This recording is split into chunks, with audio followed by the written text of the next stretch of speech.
The iPhone camera is amazing for snapping photos. It's become one of the most popular cameras you can buy. It's so good that many people have decided to put their digital and DSLR cameras on a shelf and use the one that's in their pocket. Welcome to Ellen's Tips for iOS. Let's talk about the 9 essential tips for taking great photos on your iPhone. These tips will also apply to the iPad if you're using it for photos. Let's get started. Use the camera shortcut. There are plenty of third-party camera apps out there, but if you want to catch something that's happening in the moment, you need speed on your side. This won't happen if you need to unlock your device, tap on the icon, and wait for it to load. While you're on the lock screen of your device, quickly swipe to the left and you'll immediately be inside of the camera app. If your iPhone is unlocked and open to the home screen, or if you're inside of an app, if you come up to the right-hand corner of the screen and swipe down, you'll be taken into the control center and you can quickly access the camera app right there. Follow the rule of thirds. To help you compose better shots, turn on the grid. This screen overlay can be found in your settings and then scroll down until you find the camera app. Tap there. And then under composition, toggle on the switch that says grid. It's based on a photography trick known as the rule of thirds. Instead of always putting your subject directly in the middle of a shot, what you want to do is frame the shot to the right or to the left where two grid lines intersect. You will generally get a more pleasing composition. Try it out. You may be surprised with the results. You'll want to turn off the flash. Flash isn't always the best way to go. Even though it's been improved over the years, it's just an LED light. Not that powerful, and it can give your photos a strange hue to them. Instead, try shooting in a natural light setting. And if you're shooting at night, use the camera's app exposure slider to boost the light in your photos. You can turn off the flash in the upper left-hand corner.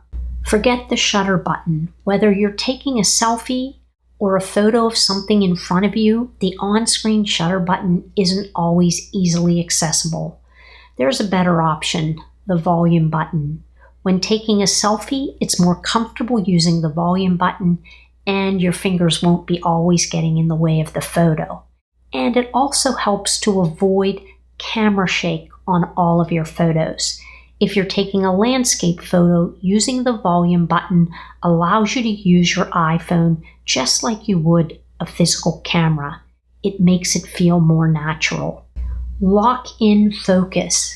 If shooting macro photography or you want to prevent your iPhone from grabbing a different subject in the frame, tap and hold on the subject until you see the yellow automatic exposure autofocus lock appear. This allows for automatic exposure metering and automatic focus metering to be locked on your subject. To remove the lock, all you need to do is touch anywhere else in the frame. Use the exposure meter. If an image seems to be underexposed or overexposed, before you take the shot, you can adjust this by tapping on the screen and using the yellow exposure slider next to the focus square. It looks like a sun. Just tap on it and hold it, and if you slide it up, it will overexpose the photo, and when you slide down, the photo will be less exposed, and you're able to adjust that meter to where you would like it to be. Turn on Smart HDR. Your iPhone has a software feature called HDR, or high dynamic range. It allows you to capture a nice image without distorting the lights or the dark areas of the photo. It does this by snapping several pictures in quick succession at different exposures and then merges them together to create a unified image. It's great for taking a photo that is very bright against a darkening background. To set this up, you'll just come into your Settings app and then find Camera, tap into Camera, scroll down until you see Smart HDR and toggle that switch on. Smart HDR uses information from your iPhone sensor to determine when an image may need HDR correction. Only then does it activate HDR.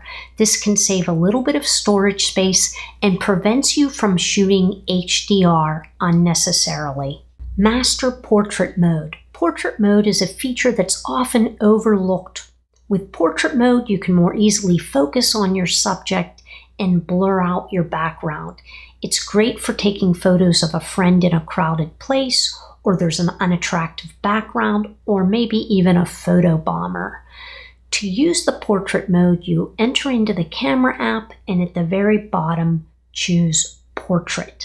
You can immediately take a photo, or you can take advantage of the lighting options across the bottom, from natural light to studio light to contour light. Or maybe you want to be creative and use stage lighting, straight light mono, or high key light.